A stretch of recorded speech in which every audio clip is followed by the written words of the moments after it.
So,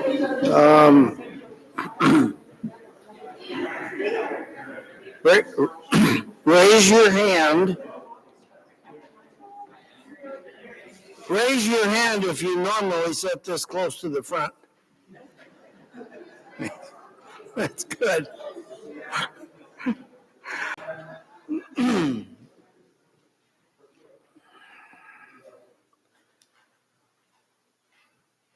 Jacob Francois started as our seminarian. Now, when they call you, and they probably don't ask, they tell you we're going to, and that's called a placement, or what? How does that, you're referred to that? Yeah, placement. Okay, that was about, you came up here the 1st of February.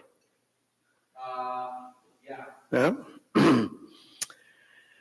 So if you backed up a month before that, you hadn't been up here, you probably already knew where you were headed, okay, and you had expectations maybe of what was going to happen. And 2 months later, your expectations probably changed a lot. So if you're familiar or not familiar, our priest, Father Kopacik, passed away in, I think, the first week in March or something like that. And if it hadn't have been for Jacob, we would have been lost. He knew what to do and when to do it. And for a while there was communication between a lot of the parishioners that we were going to write up a request and send it down to Dubuque that they bypass his last 2 years and let him stay. So anyway, the floor is yours, Jacob. And he did say that if he ran out of things to talk about, that turn it into a question and answer. So come up with your questions.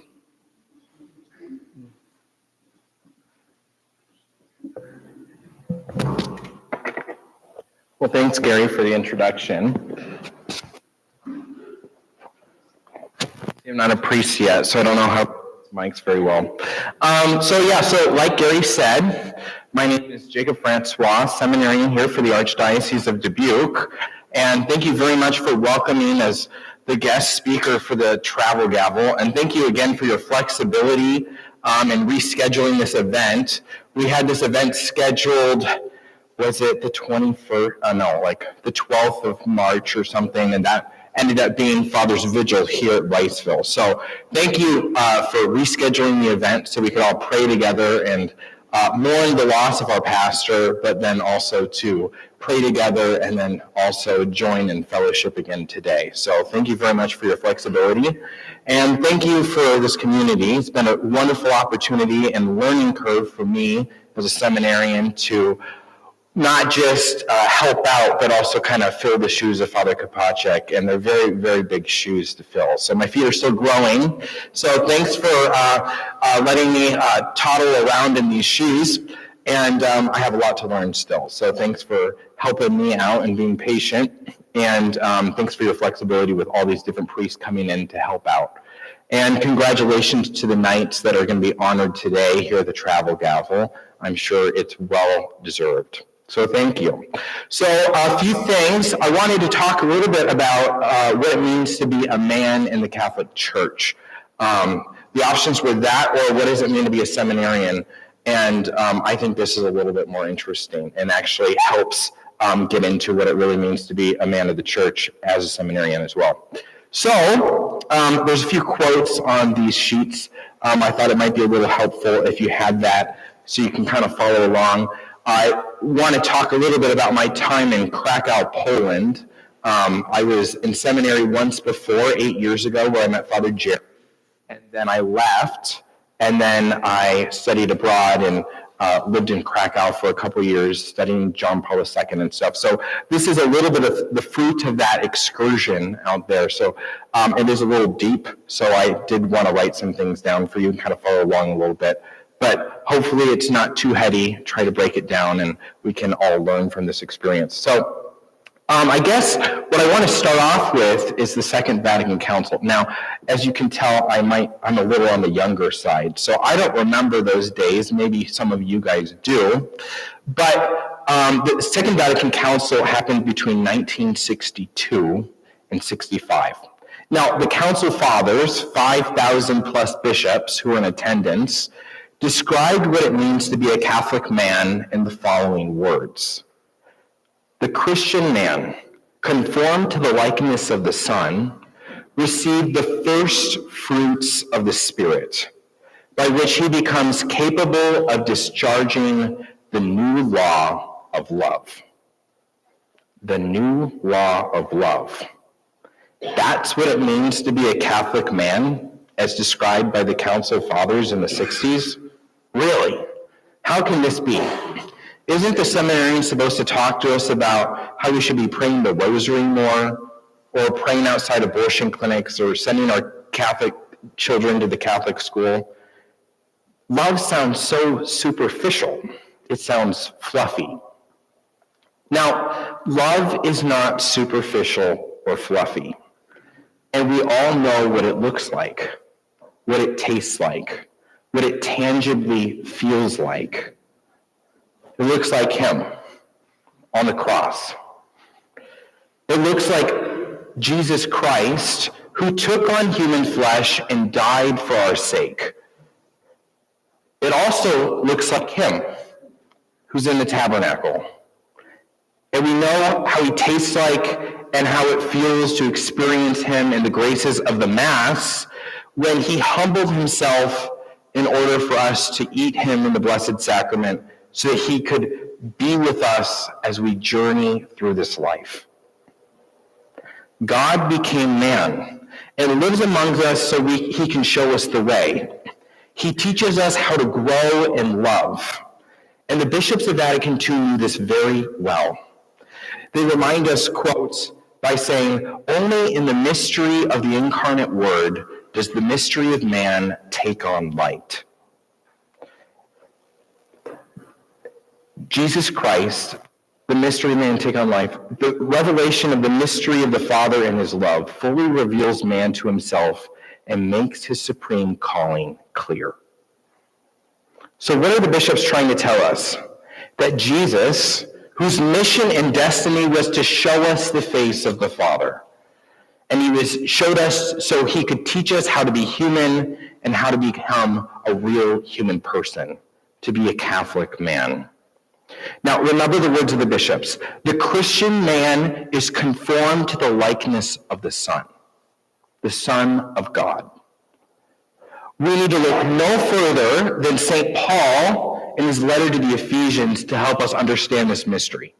So in Ephesians 5, we hear, husbands, love your wives, just as Christ loved the church and gave himself up for her.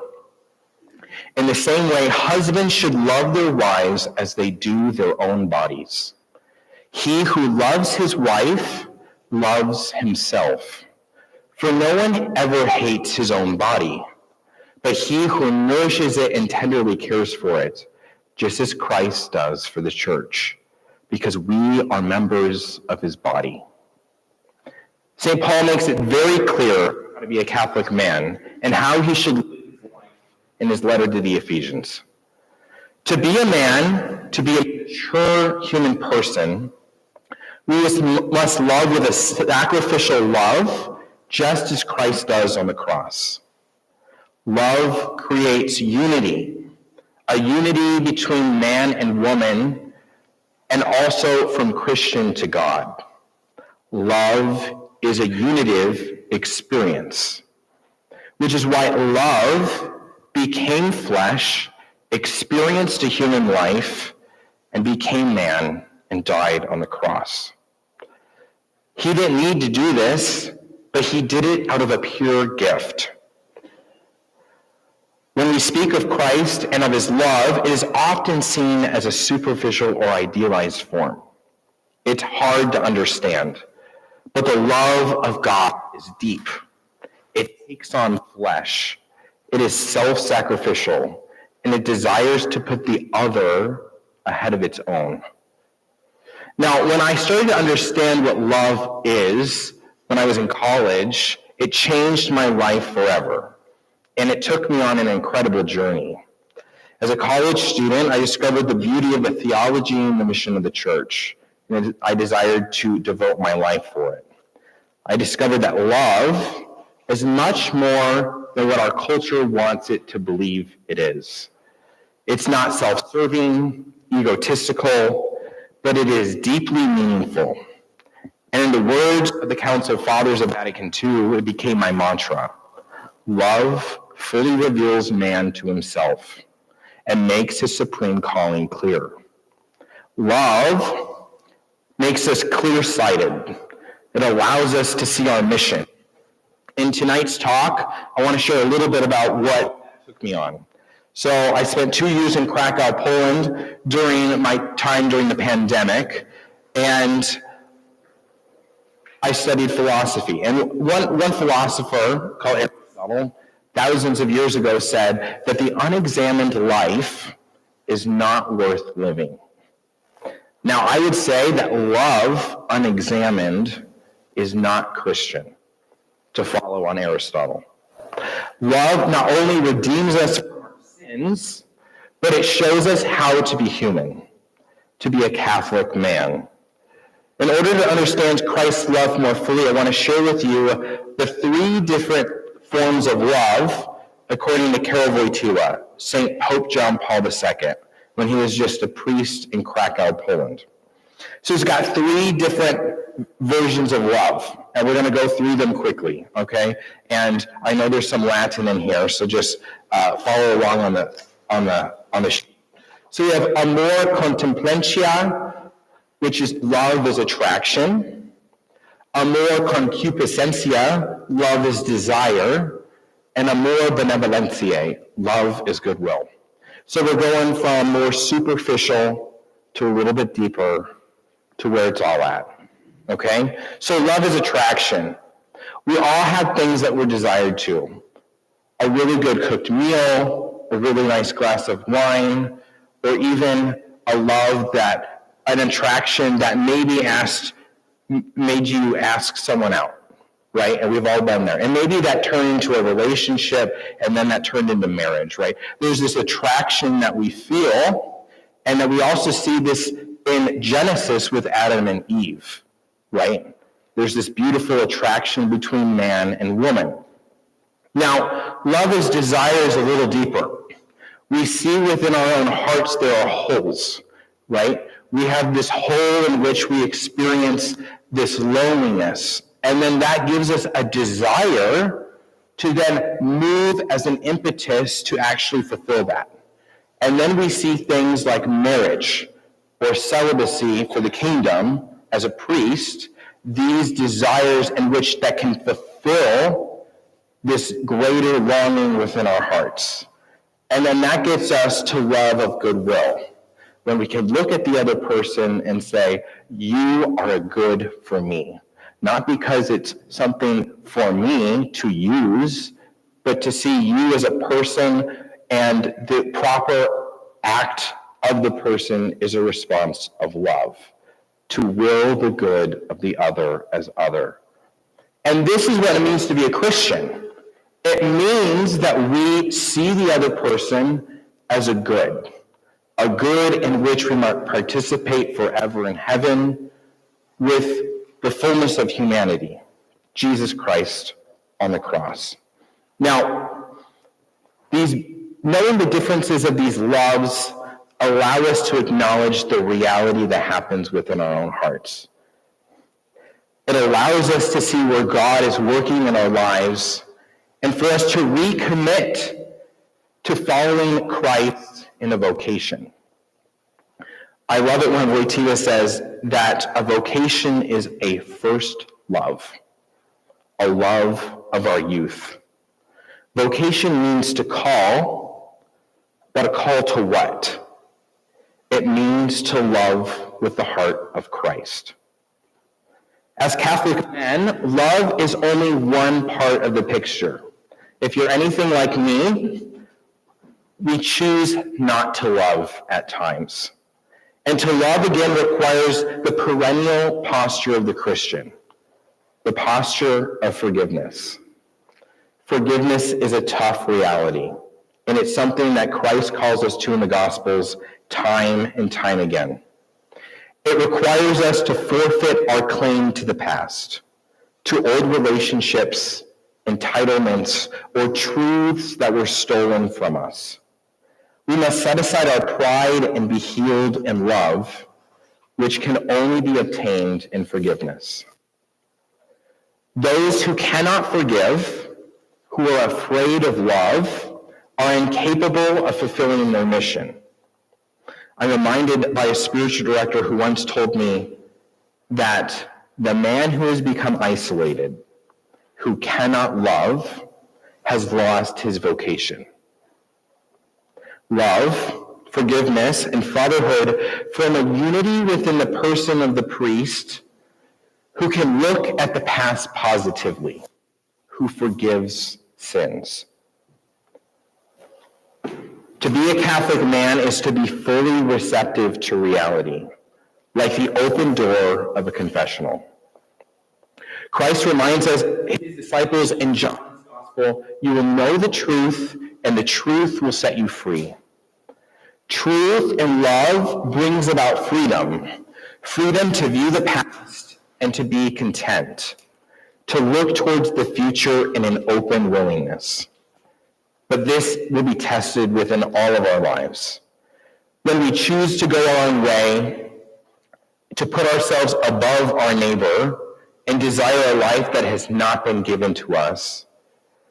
In truth, these are the moments when we wish for a reality that is entirely our own, a life without God. And therefore, we reject our mission as disciples. But bear in mind, there is an antithesis to this openness that we're called to: coercion. We cannot force love, friendship, or fatherhood. And we cannot demand the other to give a response to our gift of love. We must wait in openness and receptivity. But to the one who confesses, the one who forgives, who unveils his life before the other in an act of love, he is healed. He is forgiven. He is a Christian. And he has chosen to push past the darkness and step into the light. He discloses his abundance before the other. It is this openness that is real fatherhood, the opening of one's heart. Now, someone who embodies real fatherhood, real masculinity, will resemble the father in the prodigal son, when he says, "Everything I have is yours."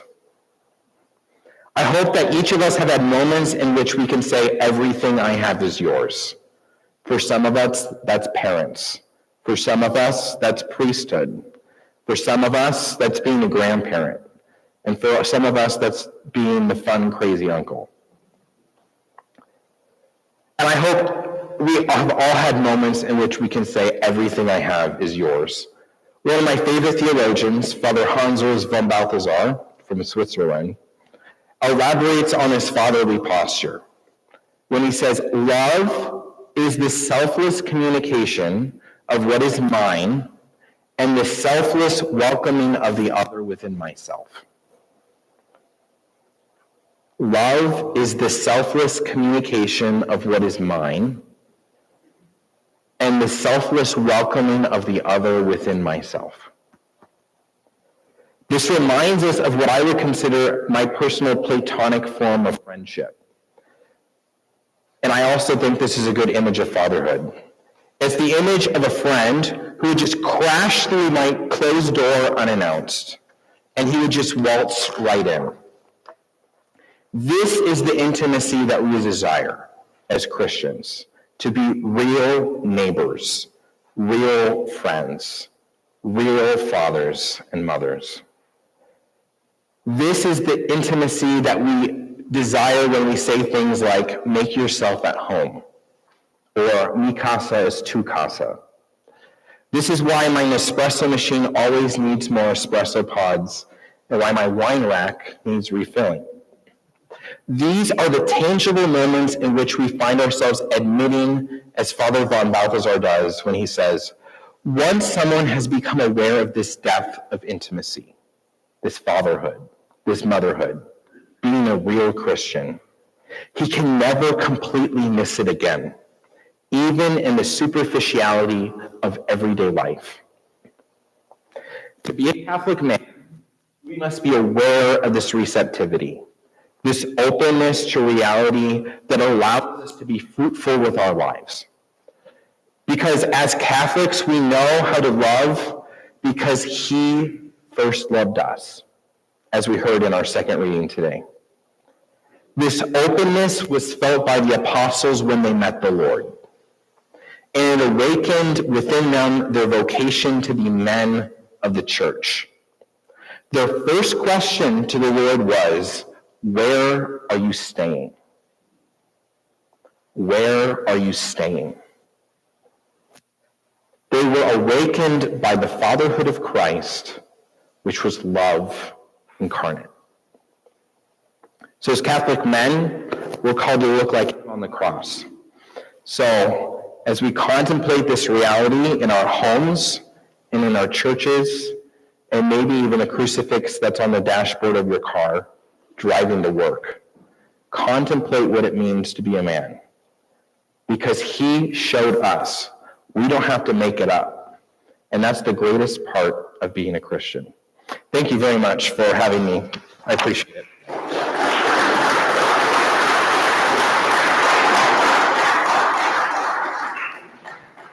If there are any questions, we can take a question and answer session. And if it turns into Stump the Seminarian, that's fine too. Yeah. How many bishops did you say were involved in Vatican II? I believe it was 5,000.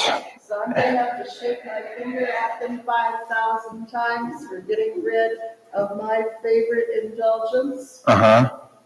Jesus, Mary, Joseph has 7 years attached to it, applicable to the poor souls. After Vatican II, gone. Okay. Well, I've never heard of that indulgence, so that just shows my age. So, any other questions? Yeah. I grew up here in Riceville. We got married in this church. There was never a seminarian here. We live in Osage now. Yeah, we're an endangered species. Yeah. How did it come about that you come out to the parishes like you're doing now? Mm-hmm. I mean, I understand the priest shortage, and I'm assuming that's why. Yeah. Well, so what they do, so I go to school at Mundelein Seminary in Chicago, so I didn't really say that before. So we have the minor seminary, which is where the guys study philosophy during their collegiate years, so just undergrad. And then you go off to major seminary, that's grad school. So that's when you take 4 years of theology. So during your second year of your second semester, so like sophomore year, second semester, then they send us out on our parish internship. So I was assigned for my internship here at Holy Rosary Cluster with Father Jerry Kopacek. And because of the circumstances, I'm without a pastor right now. However, this is one of the things that my seminary does, is they like to send us out so we can get pastoral experience, because they think if they lock us up too long, then we don't know how to talk to people. So this is just an example that it's kind of like a jailbreak, which is kind of fun. So yeah, so that's why I'm here. It's not necessarily because of the police shortage, although So do you spend the whole year here, or did they keep you for so many months? just the semester. Yeah. So I came here at the last week of January, and I'm going to leave here on May 12th, and then I'm going to start hospital chaplaincy in Waterloo. So while all my classmates are out in school studying, going to school every day, I'm here with you guys, which has been a lot of fun. So thank you. Any other questions? How long will you be in Waterloo? I'll be there doing hospital chaplaincy May until August, and then I'll start school back up in Chicago in August. So 3 or 4 months. Yeah. Personal question. Okay. You told us that your twin brother is also going to be ordained if he stays in the seminary too within 2 Yeah. weeks of you. Did he have a 6-year sabbatical also? No. So Jonathan, I have a twin brother, Jonathan, which some of the parishioners know. Jonathan is my twin brother. He's a seminarian for the Archdiocese of Denver. And so he is also in 2nd year theology, which is the same year I'm in. So in 2 years, God willing, we'll both be ordained in May of 2026. So we had different paths. I went right out of high school to seminary for a year. He did undergrad at Benedictine College, which is where I eventually went to. So that's kind of our paths, and it's been a fun ride. So it's been good. Well, that's what I've been told, but my dad doesn't want to talk about it, so he might write me out of the will, who knows? So, yeah, there's a history there, so we won't get into all that, but yeah. Where are you originally from? Cedar Rapids. Cedar Rapids is home. St. Patrick's is my home parish. So, yeah.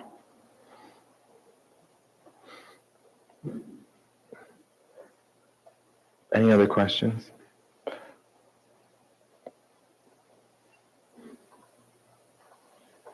All right, good. Well, thank you so much for having me. I really appreciate it, everyone.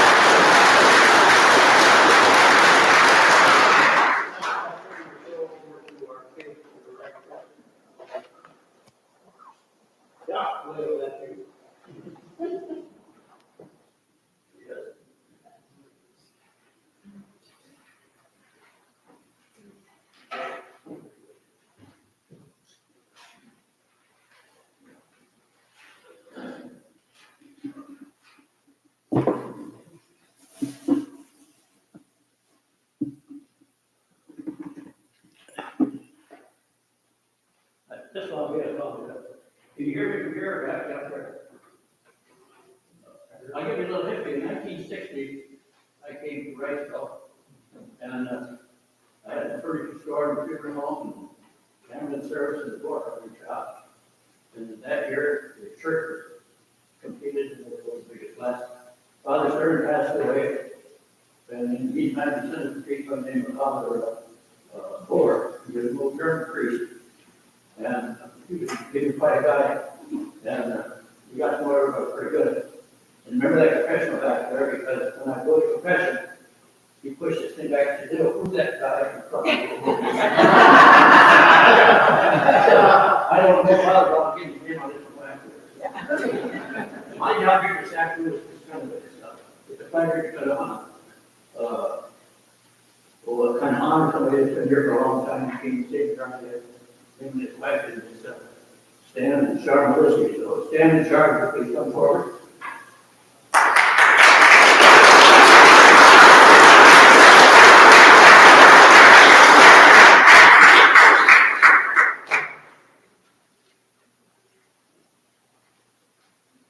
You're not getting very good.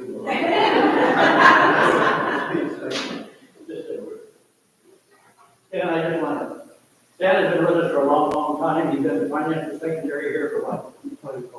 20 plus years. And we've been good friends, we've been in our family for good friends. Stan, I just want to congratulate you for all the good things you've done over the last 25 years. I want to also thank you for taking Jim Green in following your footsteps and tutoring all this time, you know, fun stuff. And so it's my honor now, on behalf of your grand knight and member of your council, to present to you this gold rosary from the Knights of Columbus. I carry it with you and say it often. Thank you. Yeah, you said it earlier. Okay.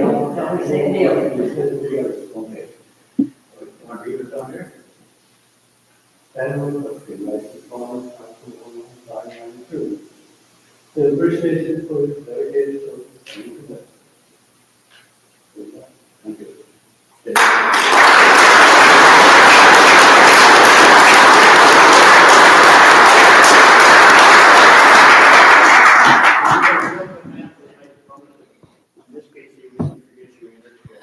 Charlene, you've been Mrs. Knight for all those years. I know there was years you did all the mailings or helped with the mailings, all those bars through the years, many, many things. And we want to honor you also.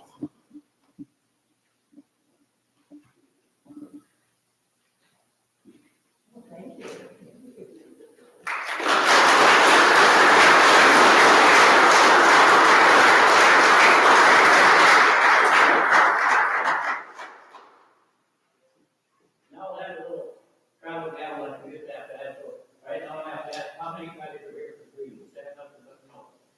6. 6. How many are here from Easy Go?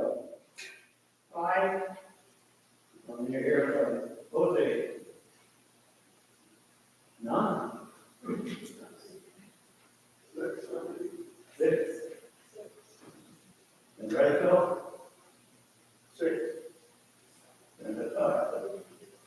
So, with that done,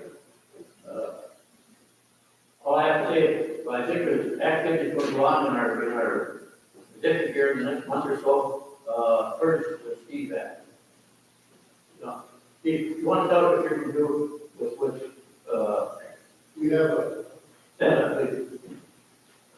next Sunday, Myron, stand up. the council in Statesville, we kind of partnered with them with each of our old practice in our particular churches to benefit the nursing home in Statesville, which is one base to patients. So we're pretty excited about that. So we serve from 9 o'clock forward on the church basement. And we serve for the individuals. And there was questions that they tried to do in financial space last summer, trying to tell them that it didn't happen. They are still a community nursing home, and not profit. So we'll have everybody to enjoy that.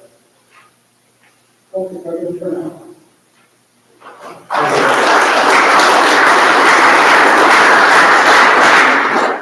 That kind of takes care of all the things that I have to do. Now I'd like to introduce our early state deputy, to give you 2 words of encouragement, and he's a good friend of mine, so only tell him to.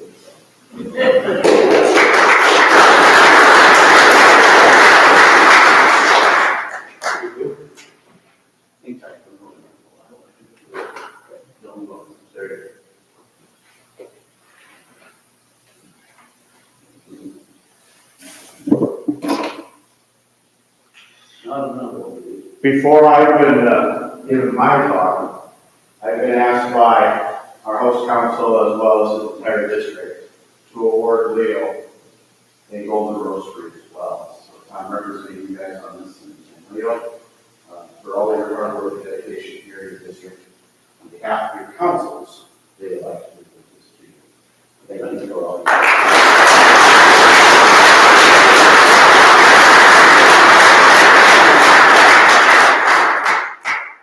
Can you guys hear me from here? You want me to go up there? I'm kind of tall. What's that?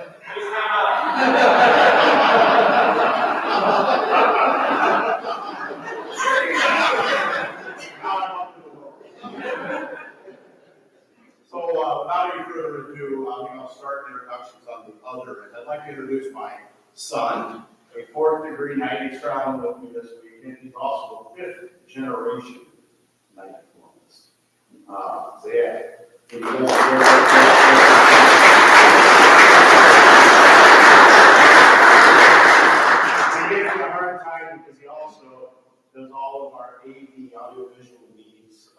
the state. So we just got done with our state convention last weekend down in Council Bluffs.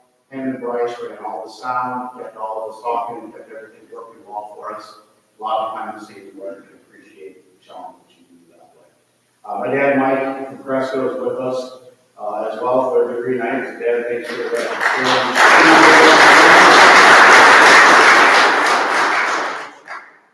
Father, thank you for being here. Welcome. Seminarian, Jacob, thank you. I am John McGee. I am your state deputy of the Iron Rising Columbus. Apparently, I'm doing okay. Last weekend, I got voted into my second year. So nobody threw any tornadoes and actually nobody ran against it. Right? No, it's great. I'm having an awesome time on this journey. It's not a journey that I will ever dream of being on. It's not what I intended. When I was growing up in Presco and went cross country and track, it was very fun. It certainly was not what I saw God in my life. But there's a reason that He's got me in this place at this time. And Uncle Leo's doing an awesome job of rekindling your guys' district, but also across Iowa. The Knights are heading in a little bit of a different direction. You know, you look back to Father McGee. When Father McGee founded the Knights in 1882, he was dealing with a lot of things. A lot of German and Irish immigrants coming to America, or Protestant East Coast America. And Catholicism wasn't well received. It was under attack. He was dealing with priest shortages. Priests were stretched very thin, much like today. So he saw a need to have the Knights of Columbus help fill that void. To have a group of men rise up, to be the right arm of the church, to assist, to help out, to take some of that stress and burden off of the parish priest. He also saw a lot of husbands, fathers dying in factory accidents, health issues, things like that. So he saw a need to make sure a woman and a child were taken care of.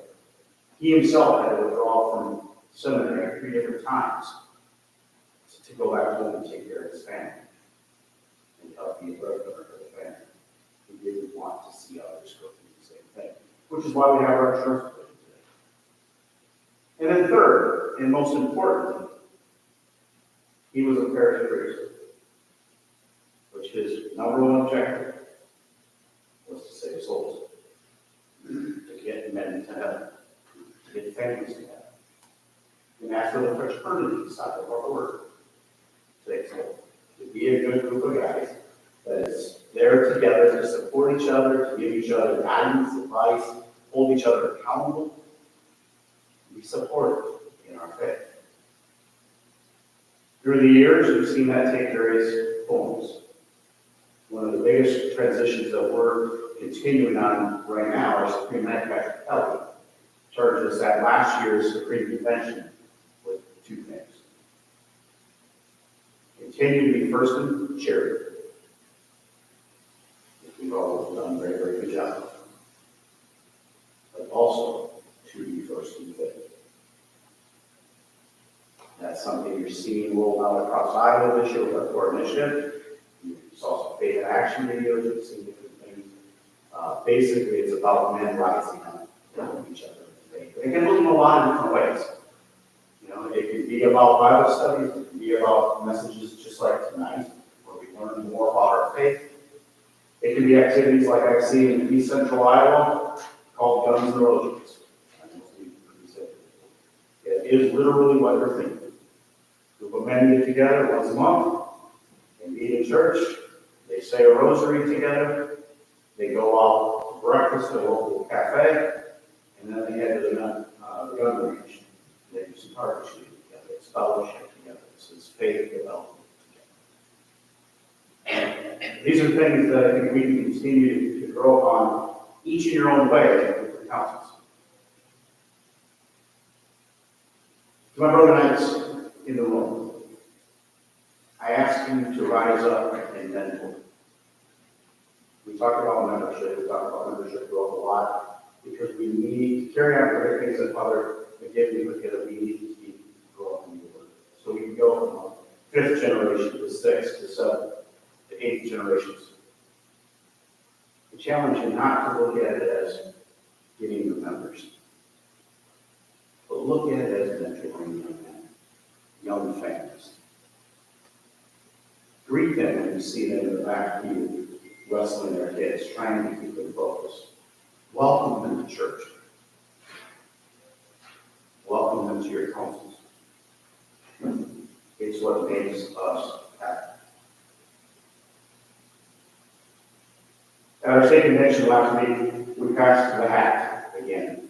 Our Supreme Head has also asked us to get behind and continue to support ASAP program, the Aid and Support After Pregnancy program. Last year, Iowa raised over $15,000 to help Aid and Support After Pregnancy here in Iowa. We passed the hat, collected $2,227 last week, and just at Saturday night. Our Iowa Men's Wellness Foundation has agreed to match up to $5,000.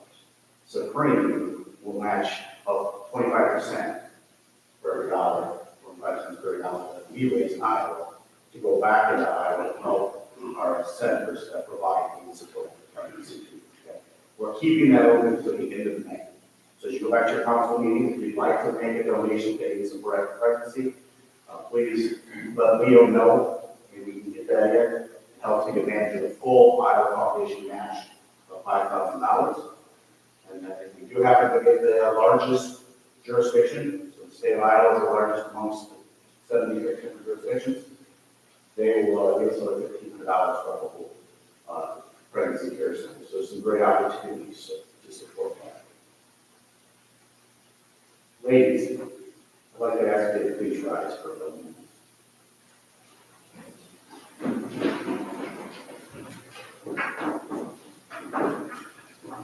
It goes without saying that we thank you for everything you do. We know the nights that we are out on the road, run late from the meeting. We come in from that meeting with thoughts on our mind, we're thinking about what's happening, thinking about challenges, things that we're trying to do. And we know we don't always share it. We know we ask you to come over to the can of bars on the drop of the nose because we forgot to say it. We know that you're always right there with your husbands and my brother nights to help. And for that, we owe you a very, very loud round of applause.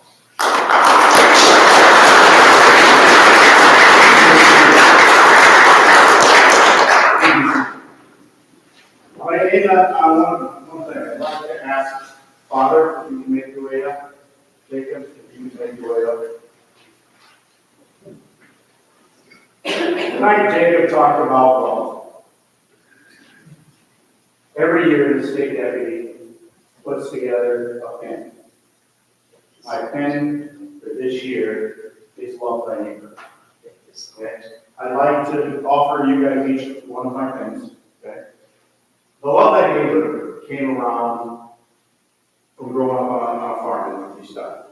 For looking at what was my model like to be and talking over my wife, she was also raised on a farm. You know, I wanted growing up nothing but to get off the farm. Wasn't too far off in my college journey that I realized that I had the education. So as you look at the pen, not only do you see Love Thy Neighbor, but you'll see a rural countryside, and you'll see a metro. It really does take all of us working together, loving each other in all of its various forms, to help our communities grow. Whether that's our family community, whether that's our parish community, or whether that's the greater community. And both of you, thank you for what you're doing to help continue that. Thank you guys.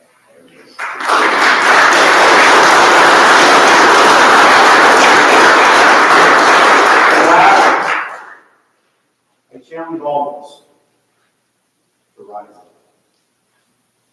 I talked at the state convention last weekend about the importance of rising up.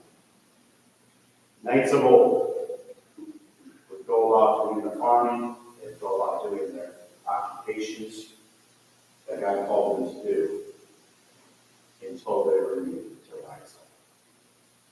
would shed that coat of what they were doing, they would put on coat of arms, and they would go into battle. Brother Knights, we have a Bible. For the sake of the faith. We need to rise up. We need to rise up, not to stand on a corner and evangelize, unless that's what you're called to do, but we rise up and be like. Start with your family. Rise up for your family. Rise up for your parish community. Find ways to do the things you do every day as Knights with your family, with your parish community. Serve our parish priests. And then rise up for your community. And one of the best ways that we can do that is to live a life where we know we are back. And how we carry ourselves day to day. Leo, thank you for the invite. Thank you for bringing me here, guys. This is my first ever travel guide.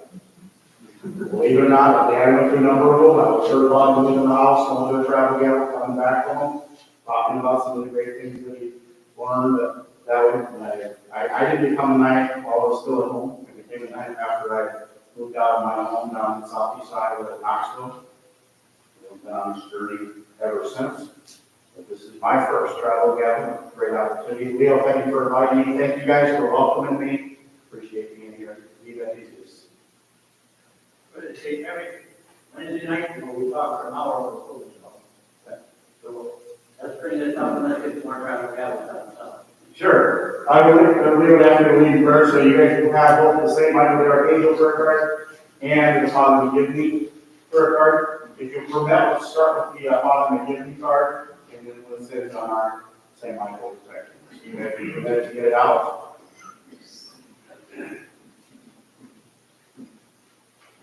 In the name of the Father, and of the Son, and of the Holy Spirit. Amen. God our Father, protector of the poor, and defender of the good and Lord, we call for grace, us like to be apostles of Christian God, and believe not to the generous services. We the example of his life and virtue, and we follow your Son, Jesus Christ, wonderful Lord. Let his commandment to charity and building up his body, which is his church. Let the inspiration of your servant help us to bring confidence in your love, so that we may continue to work with caring for the needy and the outcasts. We humbly ask that you glorify our blessed life, honor according to his honor. Through his intercession, and the favor of the house.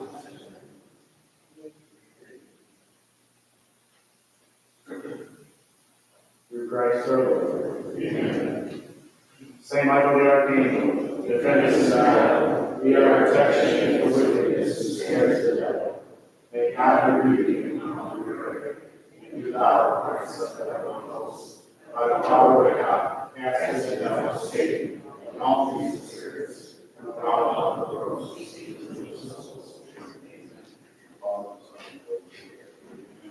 Amen.